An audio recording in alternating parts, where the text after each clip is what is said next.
be all around in the dark. I'll be everywhere, wherever you can look. Wherever there's a fight so hungry people can eat, I'll be there. Wherever there's a cop beating up a guy, I'll be there. I'll be in the way guys yell when they're mad. I'll be in the way kids laugh when they're hungry and they know supper's ready. And when the people are eating the stuff they raise and living in the houses they build, I'll be there too. Henry James Fonda was born to William Brace Fonda and Herberta Kruger James. His lineage can be traced all the way back to his ancestors located in Genoa, Italy.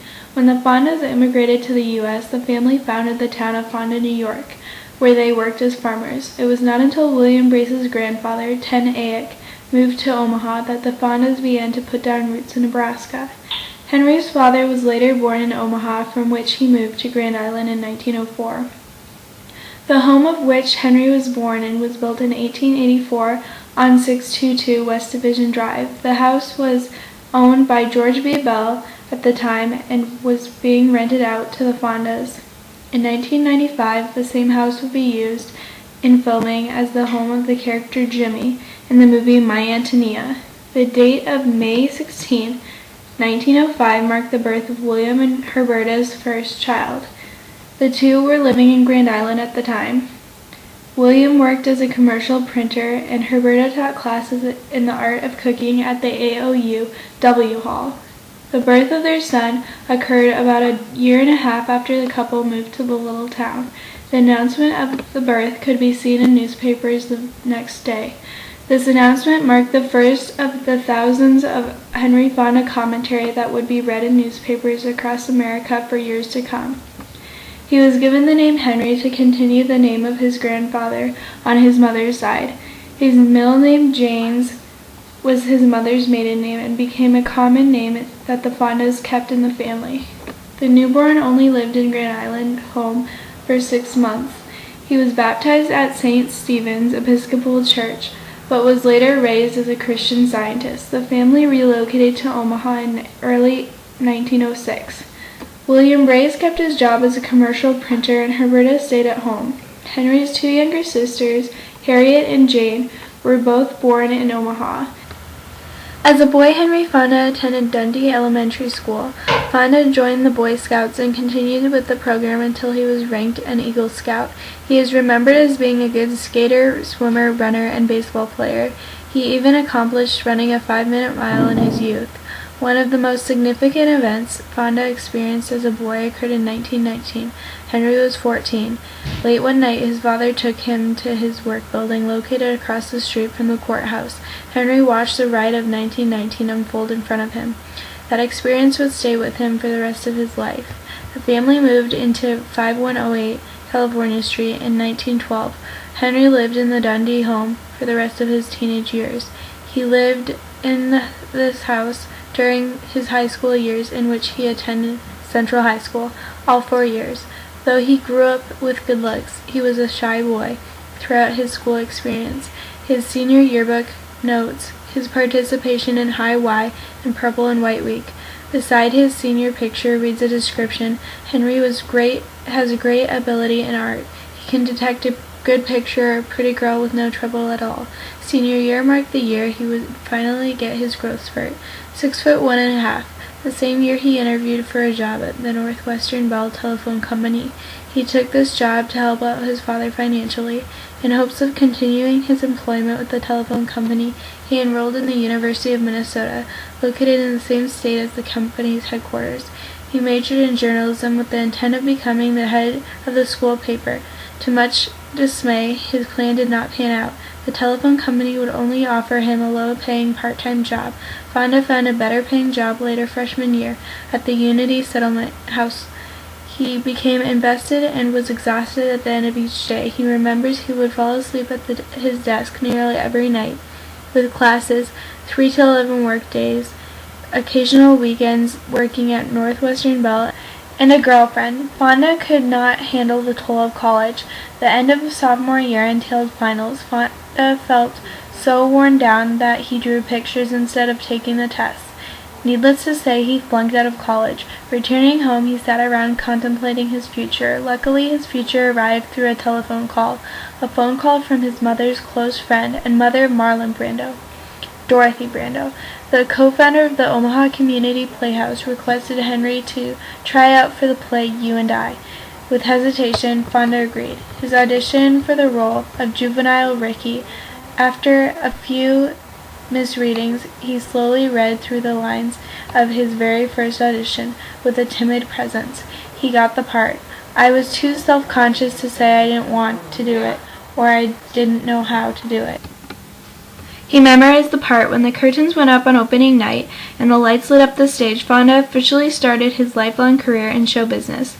After the show closed, he hung around the theater to assist in absolutely anything that needed to be done. Whether it be painting the sets or ushering, he loved it. A year later, the director of the Playhouse offered the devoted young man the lead role in the play Merchant in the Movies. This caused much controversy in the Fonda household. Henry's father quickly attacked the idea, claiming Henry would ruin his future. After weeks of practice, Fonda performed in front of friends, family, and neighbors.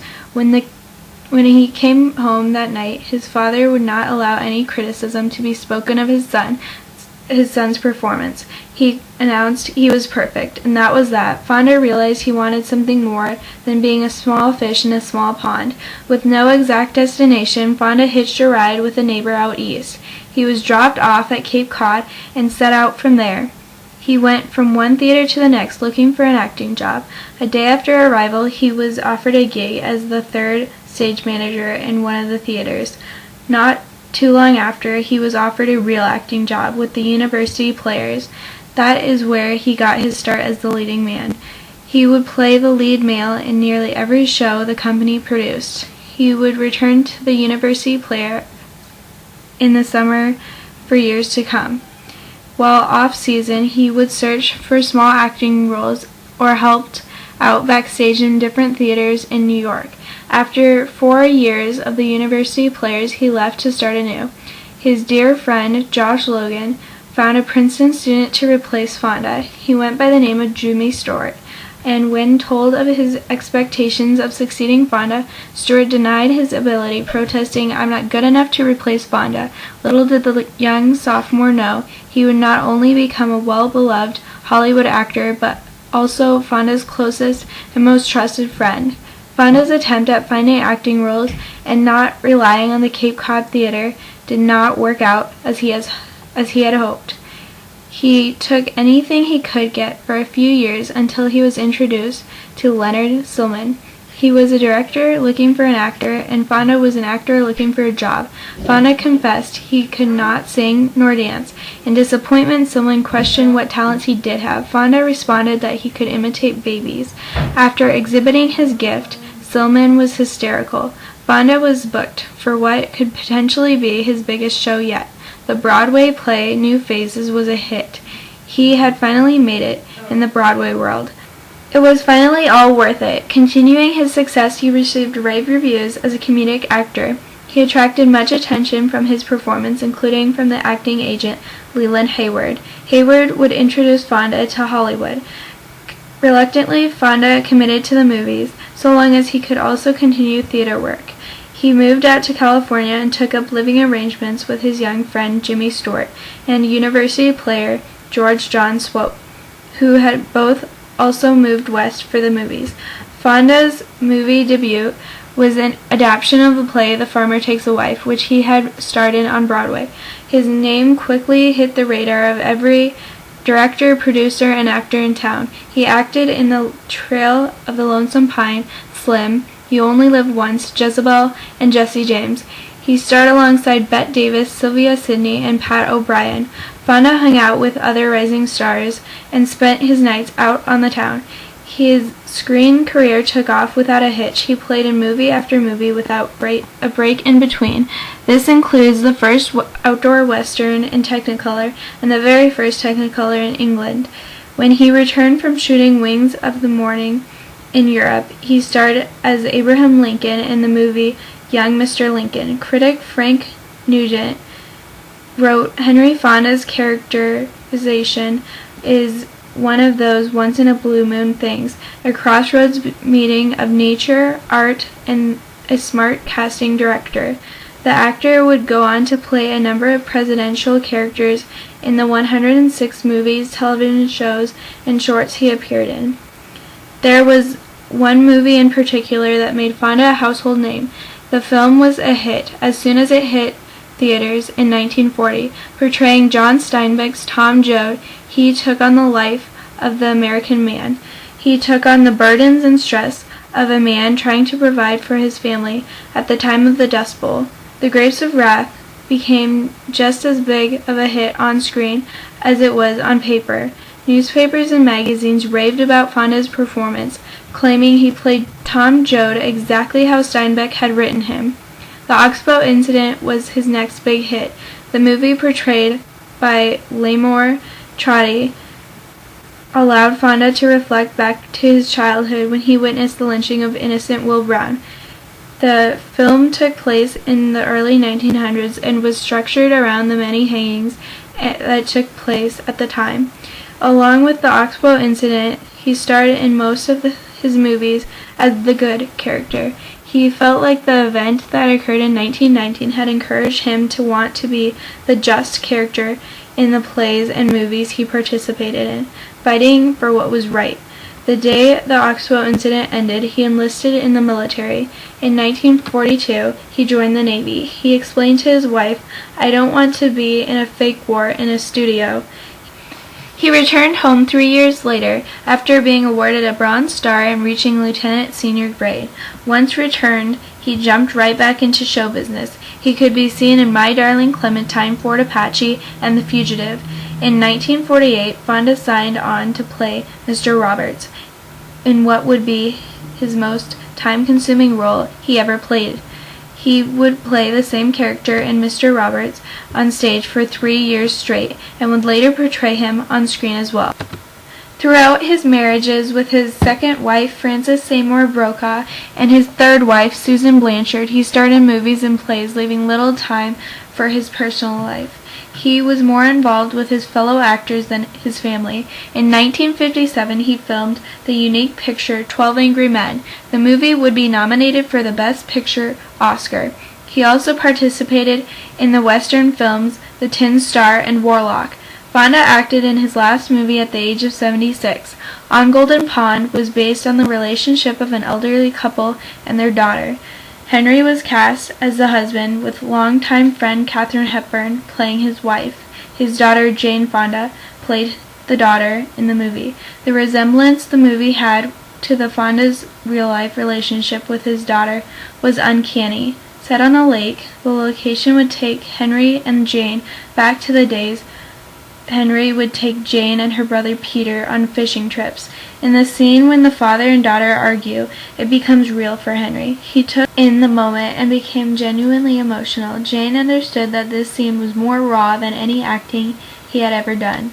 On March 30th, 1982, Henry Fonda received his first and only Academy Award for Best Actor. Too sick to be present, Jane accepted in his honor. The same year, he died. At the age of 77, he would be remembered as a father, a brother, a husband, an actor, and to the public, an American.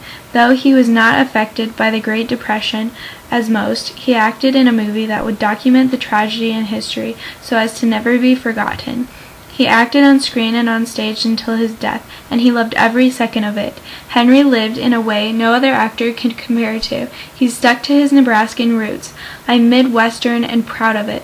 I'm not asked, and I should not be asked, to play Shakespeare or historian comedy classics, because I'm still Omaha, Nebraska. I've never tried to get away from that. When I have tried, I felt phony.